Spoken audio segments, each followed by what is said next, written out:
नमस्कार दोस्तों, मैं हूं अभिषेक और आप देख रहे हैं दिलम अकेडमी पर हमारा चैनल। आज हम बात करेंगे पानीपत की दूसरी लड़ाई के बारे में, जो 5 नवंबर 1556 ईस्वी को अफगानों और मुगलों के बीच लड़ी गई। इस लड़ाई ने भारतीय इतिहास को एक नया आयाम दिया। इस लड़ाई का इतना महत्व इसलिए है क्योंकि इस लड़ाई के बाद ही हमारे देश में वास्तव में मुगल सत्ता की स्थापना हुई। इस लड़ाई को समझने के लिए सबसे पहले हमें इसकी पृष्ठभूमि में जाना होगा और दोनों पक्षों के बीच में क्या हुआ इसे समझना होगा। देखिए, पानीपत की प्रथम लड़ाई के पश्चात 1526 ईस्वी में बाबर ने मुगल सत्ता स्थापित की। इसके साथ ही सल्तनत का समाप्ति हुई और मुगल काल की शुरुआत हुई। मुगल राजवंश में बाबर के पश्चात 1530 ईस्वी में उसका पुत्र हुमायूं सिंहासन पर बैठा। हुमायूं ने 1530 से लेकर 1541 ईस्वी तक शासन किया। 1541 में बिहार के शासक शेर शाह सूरी ने हुमायूं को पराजित कर दिया और हुमायूं को दिल्ली छोड़कर भागना पड़ा और इस बीच लगभग 15 वर्षों तक दिल्ली में पुनः अफगान सत्ता स्थापित हो गई। शेर शाह सूरी और उसके वंशजों ने 1530 से लेकर 1545 तक शासन किया। इस दौरान हुमायूं पुनः दिल्ली हासिल करने के लिए प्रयास करता रहा। इसी दौरान हुमायूं के पत्नी हमीदा बानो के गर्भ से अकबर का जन्म हुआ 1542 ईस्वी में। अकबर जब लगभग 13 वर्ष का था उस समय 1555 ईस्वी में सिकंदर सूर को पराजित कर, जो कि शेर शाह सूरी वंश का एक शासक हुआ करता था, पराजित कर दिल्ली पर पुनः अधिकार कर लिया। हुमायूं ने 1555 ईस्वी में दिल्ली पर अधिकार किया और लगभग 6 या 7 माह के शासन के पश्चात दुर्घटनावश दिल्ली के दीन पनाह भवन की सीढ़ियों से गिरकर उसकी मौत हो गई। हुमायूं की मौत एक दुर्घटना थी। जब हुमायूं की मौत हुई, इस दौरान उसका पुत्र, उसका उत्तराधिकारी जलालुद्दीन मोहम्मद अकबर वर्तमान पंजाब के गुरदासपुर जिले में कालानौर क्षेत्र में सिकंदर सूर से युद्ध में व्यस्त था। हुमायूं ने दोबारा से दिल्ली की सत्ता अपने शक्तिशाली सेनापति बैरम खां के सहयोग से हासिल की थी और दुर्भाग्य से बैरम खां अकबर के साथ कालानौर में मौजूद था। दूसरी ओर हुमायूं की मृत्यु के पश्चात दिल्ली के तख्त को संभालने के लिए कोई शक्तिशाली व्यक्ति या शासक या सेनापति मौजूद नहीं था, लेकिन मुगल साम्राज्य का एक विश्वास पात्र व्यक्ति तर्दी बेग दिल्ली में उपस्थित था, जिसने कि शीघ्र कालानौर में चल रहे युद्ध को समाप्त कर दिल्ली पर अकबर के राज्यारोहण की सलाह दी। दूसरी ओर जब हुमायूं की मृत्यु हुई और जैसे ही इसकी सूचना बैरम खां और अकबर को मिली, वैसे ही अकबर का पहली बार एक औपचारिक रूप से राज्याभिषेक, जो कि दिल्ली में नहीं हो सकता था उस समय, पंजाब के गुरदासपुर स्थित कालानौर के किले में बैरम खां के नेतृत्व में कराया गया। बैरम खां को अकबर ने खाने खाना की उपाधि प्रदान की और अपना संरक्षक भी नियुक्त किया। दूसरी ओर जो अफगान शासक सिकंदर सूर को पराजित कर जब हुमायूं ने दिल्ली पर अधिकार किया था, तब अफगानों के वंशज ग्वालियर में मौजूद थे। ग्वालियर में अफगानों के वंशज एवं उत्तराधिकारी फिरोज शाह, जो कि एक अबोध बालक था, वो मौजूद था और उसका संरक्षक, उसका मामू, जिसे कि मुबारिश शाह के नाम से जाना जाता है, वो मौजूद था। मुबारिश शाह ने फिरोज शाह की हत्या कर दी और वह स्वयं दिल्ली पर अधिकार करना चाहता था। मुबारिश शाह, बाद में इसे आदिल शाह, मोहम्मद आदिल शाह के नाम से भी जाना जाता है, इस नाम से यह दिल्ली के तख्त पर बैठा भी, आसीन भी हुआ। मुबारिश शाह के इस षड्यंत्र में उसका एक विश्वास पात्र सहयोगी हेमचंद्र भी शामिल था। हेमचंद्र के बारे में हम बात करते हैं। हेमचंद्र को हेमू के नाम से भी जाना जाता है। हेमचंद्र शेर शाह सूरी के पश्चात शासन में शामिल हुआ। हेमचंद्र के बारे में ज़्यादातर जानकारी फारसी साहित्यों में मिलती है। अबुल फजल ने काफ़ी कुछ हेमचंद्र के बारे में या हेमू के बारे में लिखा है।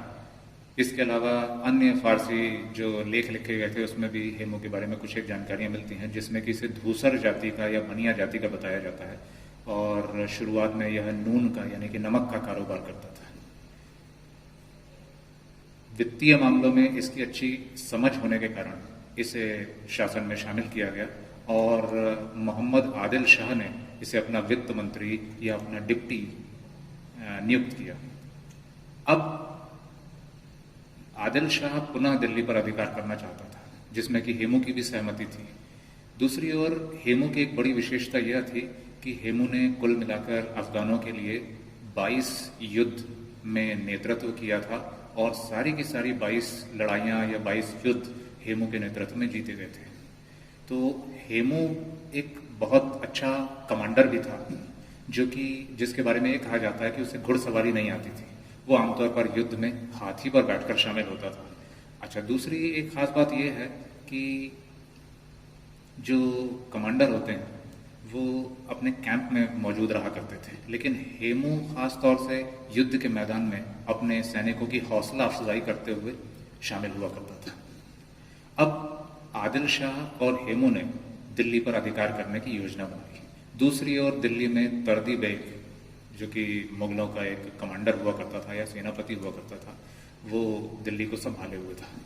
जैसे ही तर्दी बेग को यह मालूम हुआ कि हेमू के नेतृत्व में मोहम्मद आदिल शाह ग्वालियर की ओर से दिल्ली पर आक्रमण के लिए बढ़ रहा है, तो उसने पहले ही हथियार डाल दिए, अर्थात उसने अपना हौसला खो दिया। हेमू और तर्दी बेग, इनके बीच वर्तमान तुगलकाबाद क्षेत्र में, वर्तमान कुतुब मीनार से लगभग 8-9 किलोमीटर की दूरी पर एक युद्ध हुआ, जिसमें कि तर्दी बेग पराजित हुआ और भाग खड़ा हुआ।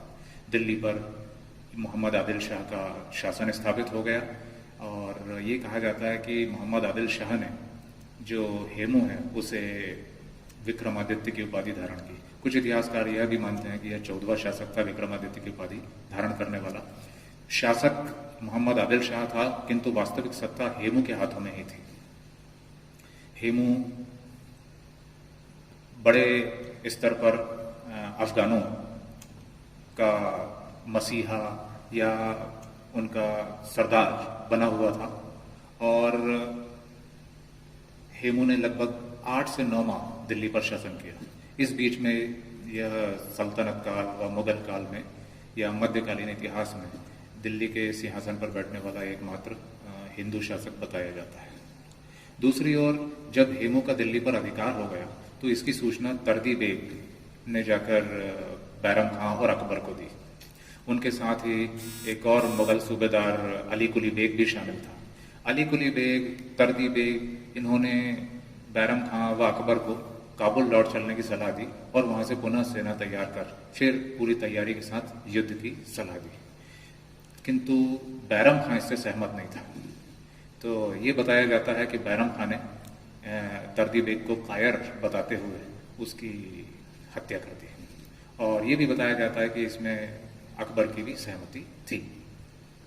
इसके पश्चात बैरम खां, जो कि जिसे अकबर ने खाने खाना की उपाधि प्रदान की थी और अपना वकील नियुक्त किया था, यह मुगलों का बेहतरीन कमांडर भी था, तो बैरम खां के नेतृत्व में अकबर की सेना हेमू के खिलाफ युद्ध के लिए तैयार हुई।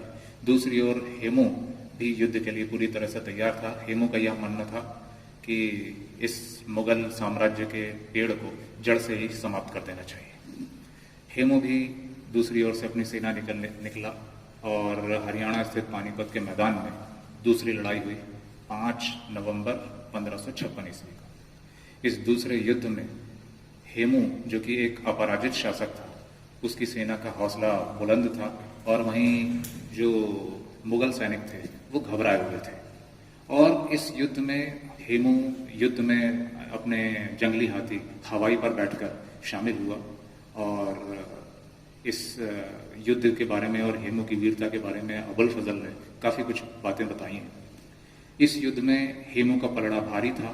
अफगानों की सेना अर्थात हेमू की सेना, हेमू के नेतृत्व में जो अफगान सेना थी, वो विजय की ओर बढ़ रही थी और मुगल हथियार डालने के करीब ही थे। हेमू अपने हाथी पर बैठकर बैरम खां के कैंप तक पहुंच गया था, किंतु तभी एक दुर्घटना घटी जिसमें कि एक तीर हेमू की आंख में आकर लग गया। हेमू की आंख से खून बहने लगा, वह बेहोश हो गया। महावत ने सोचा कि हेमू को कहीं सुरक्षित स्थान पर ले जाया जाए। अपने कमांडर को इस तरह से घायल देखकर अफगान सैनिक या हेमू के सैनिक यह सोचने लगे कि हमारे कमांडर की मौत हो गई है और उन्होंने हथियार डाल दिए। दूसरी ओर इसका लाभ उठाकर अफगान सेना ने मुगलों की सेना ने हेमू को चारों ओर से घेर लिया और उसे अकबर और बैरम खां के सामने प्रस्तुत किया गया। हेमू को घुटनों के बल अकबर के सामने बैठाया गया, जिसमें कि अकबर से ये कहा गया कि वो हेमू का सर कलम कर दे। इस पर अबुल फजल ये कहता है कि अकबर का ये कहना था कि वह निहत्थे पर या किसी घायल व्यक्ति पर हाथ नहीं उठाएगा, तो बैरम खान ने उसका सर कलम किया। वहीं एक अन्य इतिहासकार फरिश्ता, उसका यह कहना है कि अकबर ने हेमू का सर कलम करने की कोशिश की, किंतु वह एक 13 वर्ष का बालक था और किसी का सर कलम करने के लिए बड़ी ताकत की जरूरत होती है। तो अकबर एक बार में उसका सर कलम नहीं कर पाया, तो दूसरे बार में बैरम खान ने हेमू का सर कलम किया। इसके पश्चात हेमू का सर काबुल, इसके साथ ही जो अफगान सैनिक थे उनके सर कलम किए गए और उनके सर से एक मीनार का निर्माण किया गया। तो दोस्तों, ये थी पानीपत की दूसरी लड़ाई। अब इसके बाद हम अन्य युद्धों के बारे में भी बातचीत करेंगे। आज के लिए मुझे इजाज़त दीजिए। नमस्कार।